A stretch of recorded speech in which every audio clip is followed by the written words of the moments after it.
Tere, Karel majandab ja tegutseb siin ja täna tuleb 350 Z remondi osa, aga enne seda on meil pommuudis ja siuke vägev üllatus. Teil kõigil on võimalik toetada meie driftiauto ehitusprojekti ja saada oma nimi siia kapoti peale.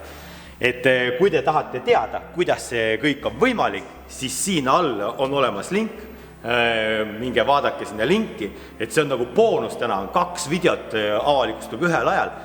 Video sellest, kuidas me autot remondime ja teine video on sellest, kuidas saab nime kapoti peale, et seda videot näeb seal kodulehel, pange see video siis näiteks pausi peale, minge käige vaadake ära, kui te praegu olete kärsitud ja ei saa seda videot edasi vaadata. Ja kui te olete seal oma toimingud ära teinud, tulge tagasi, vajutage play ja nautige, kuidas me nüüd selle auto üllatusi sinna remondin.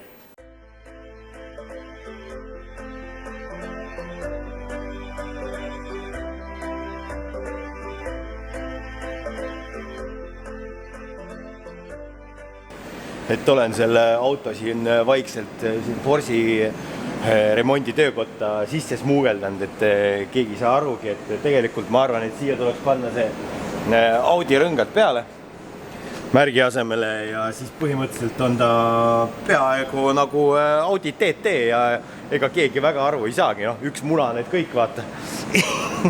Siuke hea nali. Nii, aga mis me täna siis tegema hakkame, et teeme nii, et alguses hakkame siis igast asju kontrollima. Alustame sellest, et kontrollime tal õlisurvet, sellepärast, et õlisurve kell on tal olemas, aga ma nagu guugeldasin ja vaatasin, siis on see tüüpviga neil see, et see õlisurve andrus sureb vist ära. Ja kui nüüd süüti sisse paned, siis see õlisurve kell läheb kohe põhja. Et näitab, et on 120 PSI rõhku. Et peab vaatama, et see on ilmselt anduri viga, aga ega halb ei ole ka see õlirõhk niisama ära kontrollida, et oleks teada, et kõik oleks normi piirides. Puhastame selle lehtedest, sellest kõik selle jama ära. Teeme siin klaasid vähe puhtamaks nendest markeri jälgedest, võtame need üleliigsed kleepsud maha. Siis on seal roolivõimu umba juures väike leke, vaatame selle üle, võib-olla vahetasime roolivõimu õli ära veel. Vesi on jahutussüsteemis sees, see tuleks ka välja lasta ikkagi ja panna dosool ikkagi korraks sisse, et see süsteem ka läbi saaks pesta. Et ma ei tea, ma pean neid striidireedeid lugema, kas seal on kohustuslik vesi jahutussüsteemis või võib ka dosool olla või jahutusvedelik nii-öelda. Seda me peame täpsustama. Nii et hakkame siis vaikselt ühest otsast pihta ja kui need kontrolli asjadega tehtud saame, siis on, siin on ka igasuguseid asju. Tagapidurikettad, üks tagalaager, esilaager ja piduriketaste klotsid. Nii et hakkame siis tööle.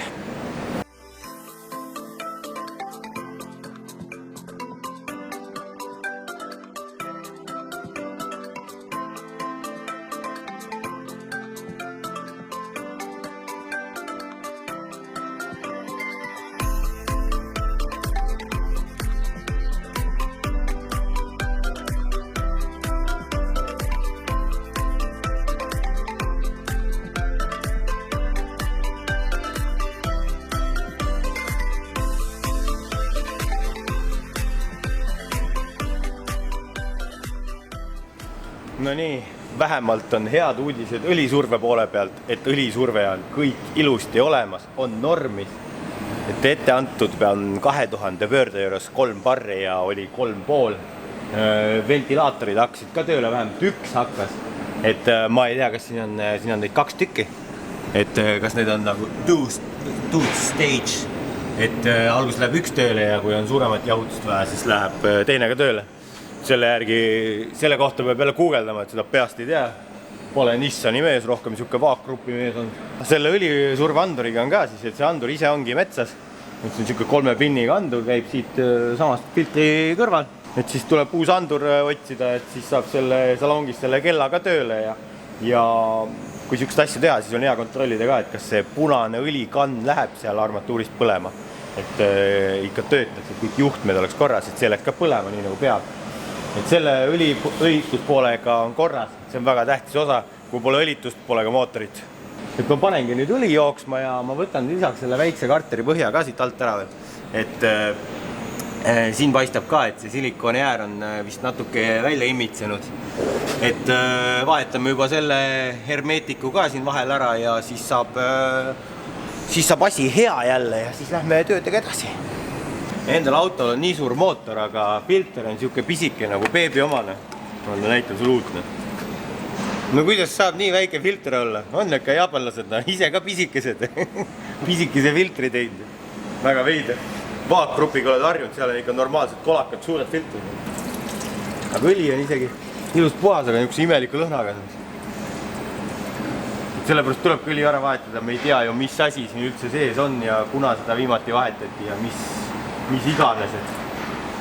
Uue värske auto puhul on alati hea lihtsalt õli ära vahetada, et see ei maksa suurt midagi. No nii, siit tuleb üllatusi. Mingeid tükke ei ole.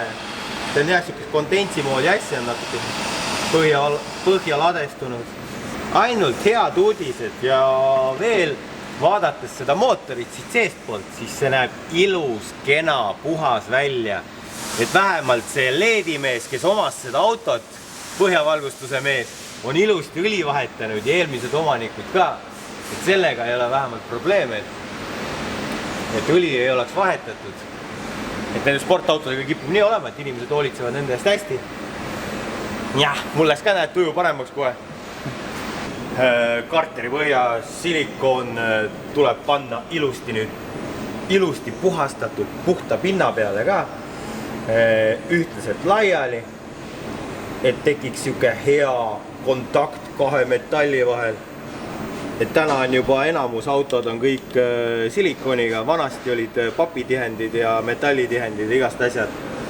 Aga täna on meil kõik silikooniga. Jaapani autole paned vaakgrupi silikooni, ei tea, kas see töötab üldse. Kas tohib nii panna üldse?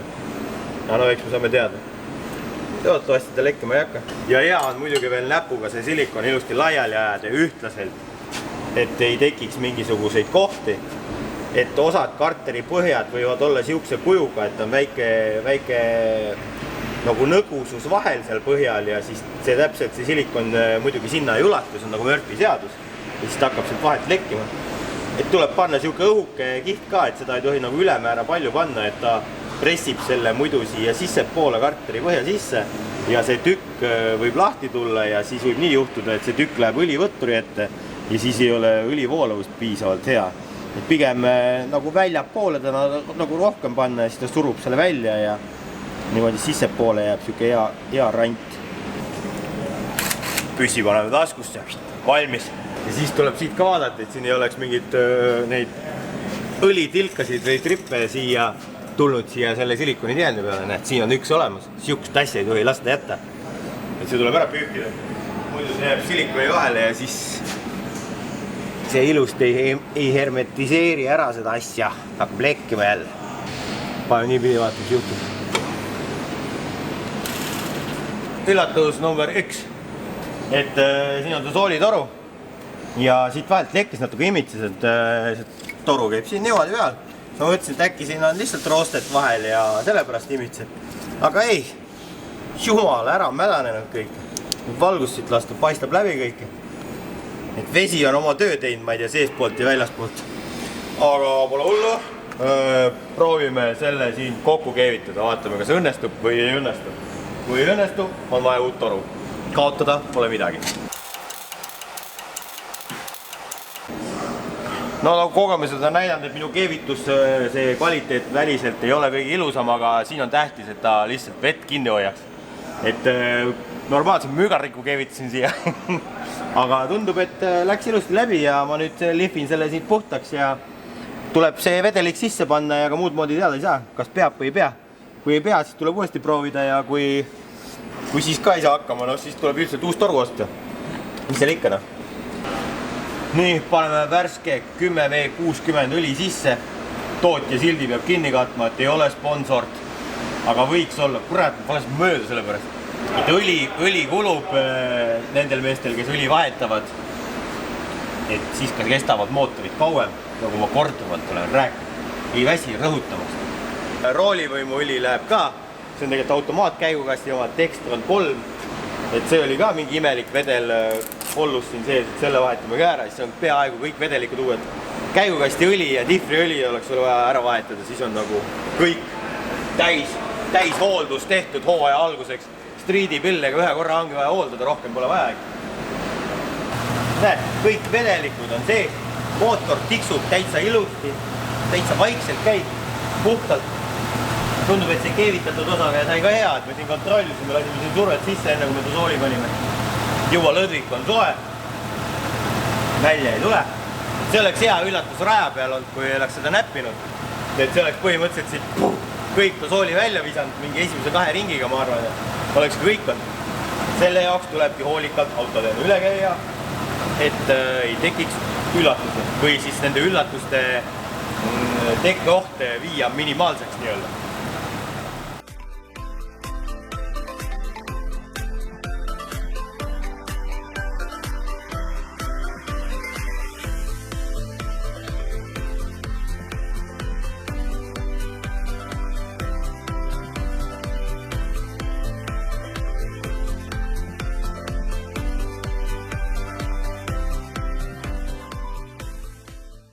No näed, oleme jõudnudki rattalaagri juurde, et täna on minu jaoks on uus päev, teie jaoks on kõik endiselt sama viisi, läheb sujuvalt edasi. Et üllatavalt lihtsalt tuli see rattalaager ära siit, et jumala hästi on nagu säilinud see auto. Et poldid ei ole üldse roostes, on täiesti puhtad, ilusad, siuksed haljad, nagu nad tehasest kokku on pandud. Et tundub, et seal Ameerika maal ikkagi on ta soojas kliimas olnud ja pole seda mädanikku tekkinud, et alumiinium on ka kõik ilus puhas. Tavaliselt need rummud mädanevad siia kinni. Et suhteliselt lihtne töö, ei olegi üldse midagi hullu esimest laagrit vahetada. Kuna see on tagaveoline auto ja siin veovõlle ei ole, siis see töö on nagu palju lihtsam. Vana laager on siin, loksub, et siin taga on tal ka ABS-i võru siis, mille pealt ABS-i andur loeb seda ratta kiirust. Et seal ABS-i tuled ka põlesid, et see võib ka sellest olla, et ta ei saanud õiget infot siit kätte. Et äkki saab selle ABS-i asjaga korda, aga ABS-i pole ka meil tegelikult vaja.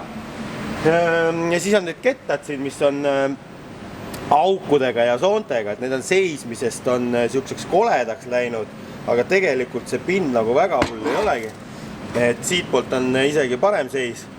Et velja vahelt tundus asi palju hullem, et alguses ma ei hakka neid vahetama, et ma proovin need puhtaks sõita, et vaatame, mis ta teeb. Need klotsid on ka nagu nii poole peal, et võib-olla saab otsa sõita ja siis saab uued kettad osta ja vaadata edasi. Aga panen nüüd selle laagri osa kokku tagasi ja lähme tagarattalaagri juurde, et ilmselt see saab huvitavam olema.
Nagu te nägite, hakkasin seda tagumist rattalaagrit vahetama, võtsin ratta alt ära ja hakkasin seda keskmist polti lahti keerama, tegin veel puhtaks kõik, tavaliselt need on hullult kinni mädanenud ja lasid püssiga, tuli kohe ära, ma ütlesin, mis asja. Ja see ei olnudki kinni, see oli lahti tulnud. Niimoodi, et ma lasin selle poldi uuesti kinni, panin ratta alla, kutsusin teise mehaaniku sõitma ja kuulasime ja see rattalaager ei teegi häält. Nii et see oli tühi ost, aga alati on hea, kui on mõni laager ka tagavaraks. Et ei olegi enam ABS-i asju tulesid. Et airbagi tuli on küll olemas veel, aga põhimõtteliselt rattalaagri vahetusega, esimese rattalaagri vahetusega see ABS-i asi ka korda, kummalt poolt posti tuled. Et tagakettad ju ostsin ka uued. aga ega nendega ka nüüd väga hullu ei ole. Ma mõtlesin ka, kui ma juba laagrit vahetama hakkan, siis ma vahetan kettad ka ära, et siin klotsi tegelikult on. Et seekord siis jääb see tegemata, et endal ka kibeleb ikkagi. Tahaks esimesed ringid ära teha ja vaadata, kuidas auto sõidab ja mis vigasid veel välja tuleb, et siis saab edasi remontima hakata. Et nende tagasilla asjadega ma pean nagunii siin tegelema. Et on vaja teha siia topelt supportid. Nii-öelda, et üks oleks jalgpidurile support ja teine oleks siis hüdrauliline käsipidur, mis on eraldi. Ja selle jaoks tuleb käänmiku külge siia kõrvad keevitada. See on odavam lahendus, et müüakse ka neid tükke, valmis plekitükke või freesitud tükke, on ju. Aga need maksavad 250-300 eurot siia Eestisse saatmisega. Et mul nii palju raha ei ole, et ma tellisin Poolast juba teised varukäänmikud ka ära ja siis keevitame sinna kõrvad külge ja siis me saame ära vahetada ja siis jäävad ühed käänmikud tagavaraks. Et see tuleb odavam lahendus, ma arvan, et kui hakata neid 250 eurosid vaheplaate siia ostma hakata. Et võt siuke lugu on nüüd sellega. Et panen selle rattalaaga nüüd õige jõuga kinni, kontrollin ka teiselt poolt ära, panen splindi tagasi ja siis vaatame edasi, mis me teeme.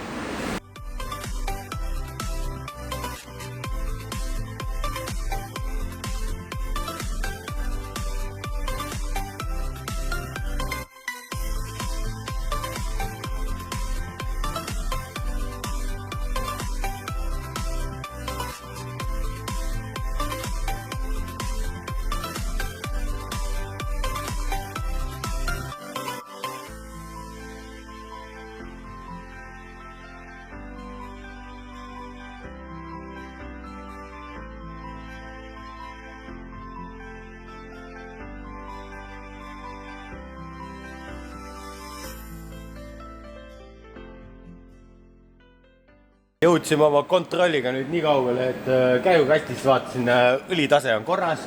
Vaatasin ka siit altpoolt natuke, et tuli väga kerget metallipuru ja see käigukast ka teeb natuke häält. Kui siduri alla vajutada, siis kaob hääl ära. Et natuke ta krõbistab seal, et ei tea, kas on see mingi survelaager või on käigukastis endas. Tagatihvri õlitase oli ka korras ja õlid nägid suhteliselt ilusad, kollased, puhtad välja. Ja nüüd on see leke, mida ma eile siin taga ajasin. Et see roolivõimupumba leke, et ööga on siia jälle väike tilk alla tekkinud õlifiltri juurde. Et mootoriõli ei ole meil punast värvi, et punast värvi on see roolivõimuõli.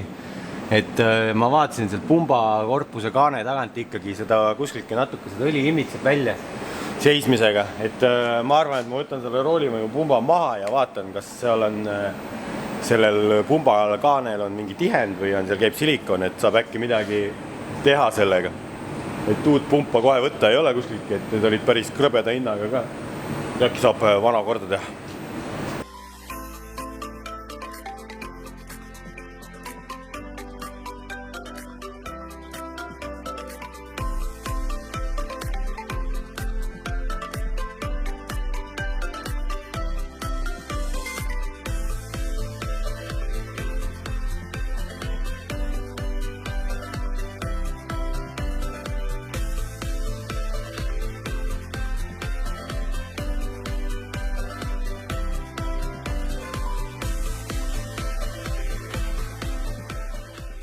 Sain roolivõimupumba ka kätte.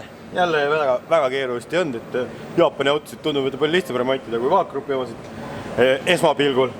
Aga siin on niisugune pump siis. Siin on nagu see tihend näha. Et tundub, et selle tihendi vahelt ikkagi kuskilki midagi imitseb vist, et ma nagu midagi muud küll ei näe, et siin midagi puruks oleks, et see on nagu ainuke loogiline koht, kus siit vahelt seda tulla saaks. Tegelikult neile pumpadele näitas ka kõiki varuosasid eraldi, et põhimõtteliselt sa saad neid pumpasid vist isegi taastada. Tihendit näitas ka eraldi ja mul seda koha peal võtta ei ole. Et ilmselt ma teen selle puhtaks ilusti ja panen siia väljapoole randile hästi natukene silikoni ja panen kokku tagasi. Ja kui ta ikka lekkima jääb, siis tuleb vaadata mingi remondikitsi ja et tuleb tihendite asjadega koos, ma arvan. Või lihtsalt see eraldi tihend osta, et need pumbad maksid siin üle 200 euro ja neid väga võtta ei olnudki kus. Tegelen sellega ja siis panen selle pumba auto külge tagasi ja vaatame, mis saab.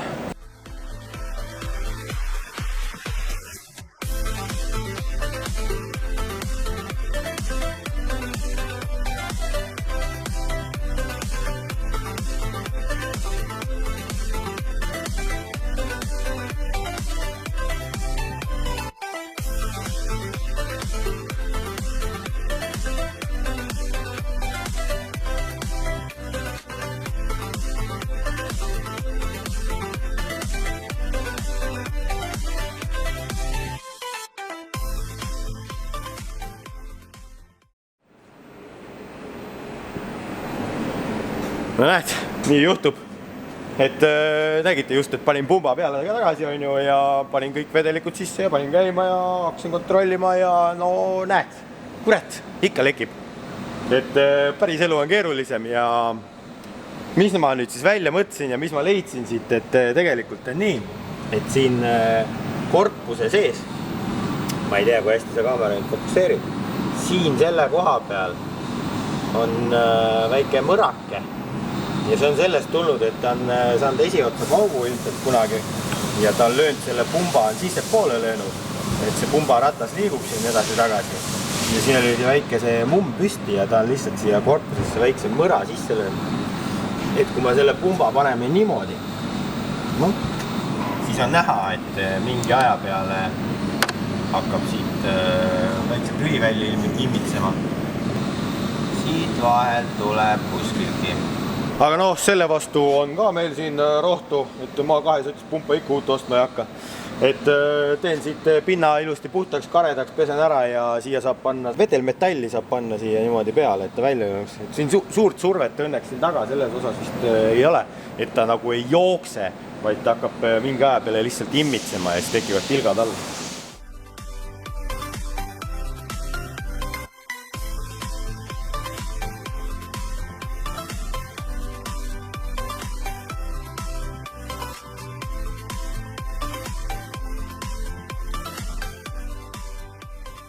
Panin selle roolivõimu pumba tagasi, et liimisin ta siis kinni, et lasta natuke veel kuivab. Et seda kokkupanekut ei olnud mõtet teist korda näidata, seda te nägite juba, kuidas see käis. Siis panin ka uue lamerihma, et vana oli juba põhja käinud ja kulunud ja väsinud, et noh, mingi hetk oleks puruks läinud. See on ka nüüd uus. Ja ega täna vist palju rohkem enam ei teegi. Et kisun selle LED-majanduse juhtmed ka küljest ära, et need ripuvad siin, et on koledad ja jalus siin. Et meid põlema nagu nii ei saa, et siis ei ole neil mõtet nagu auto küljes olla ka, et kõik lisaraskus. Et kogun kõik need jupid, mis ma auto küljest ära võtan, et ma neid ilukatteid osasid ka tagasi ei pane. Et see on kõik lisaraskus, kogun nad ühte kasti ja siis kui kunagi autot hakkame kaaluma, ja seespoolt puhastama igasugusest mõttetust asjadest, siis me saame teada, palju täpselt on autokaalus ja palju me siis autost välja seda nodi saame võtta. Et siukest huvitavat statistikat ka. Ma nüüd kisungi need LED-i asjad ära ja siis vaatame edasi.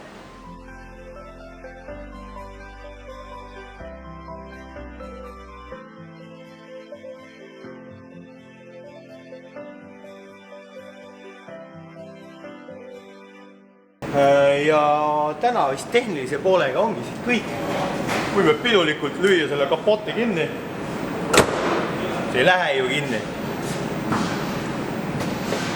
Tuleb hooba. No. Nii, ja nüüd teeme siit väljast natuke neid klepse asju, võtan maha, teen puhtamaks ja võtan selle toonkile sealt teiselt poolt klaasi maha ja tõmban tolmuimejaga suurema mustuse ja pasa sealt autost ära ja siis võib-olla ongi valmis juba, et minna teha esimesed sõõrikuid.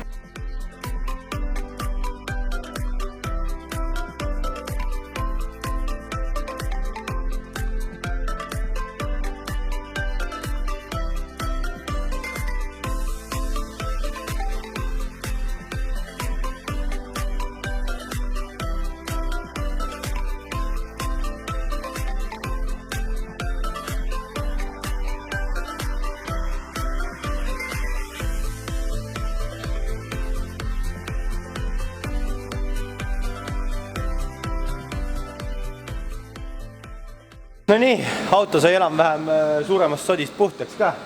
Et ajasin välja ära, et tühi auk on siin.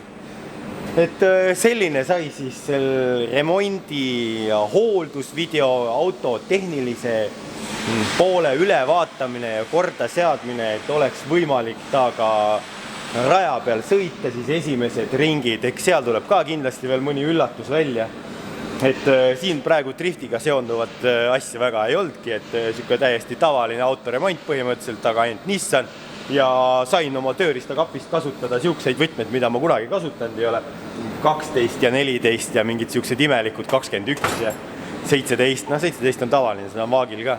Aga siuke päris huvitav omamoodi remondikogemus Nissaniga. Et olen isegi positiivselt üllatunud, et ei olnud midagi keerulist ja tegelikult vastupidi, et päris lihtne oli kõik need tööd, mis sai tehtud. Tagarattalaagrit me ei vahetanud, aga nagu ma vaadanud olen, siis see ei ole ka mingi eriline töö ja sellega nagu nii kunagi tegeleme nende tagakäänmikuga, nagu ma ka rääkisin. Aga selline see video saisi, et pange siis ikka like, subscribe, kommenteerige ja näeme juba siis järgmine kord.